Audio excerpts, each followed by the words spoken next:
Okay. இப்போ வருமான வரியிலையும் பார்த்தீங்கன்னா, விஜய் அவர்களுக்கு ஒரு பெரிய செக் வச்ச மாரி பார்க்குறோம். கரெக்ட்டா இந்த நேரத்தில தான் அதுவும் வரணுமா அப்படின்னு சொல்லிட்டு. அதில திருப்பி விஜய் மேல்முறையீடு பண்ண போறதாலாம் சொல்றாங்க.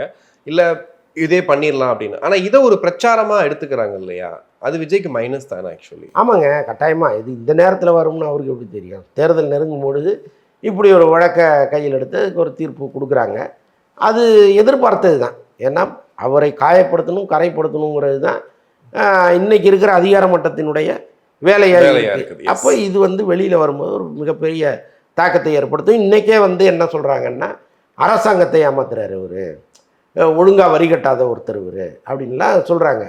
அப்போது இங்கே வரியை ஒழுங்காக கட்டலன்னு ஒருத்தர் மீது நீ இவ்வளோதான் கட்டணும், இதுக்கு மேல்முறையீடே கிடையாது, நீ என்ன தவறு பண்ணியிருக்க அப்படின்னு யாராவது சொல்லியிருக்காங்களா? கிடையாது.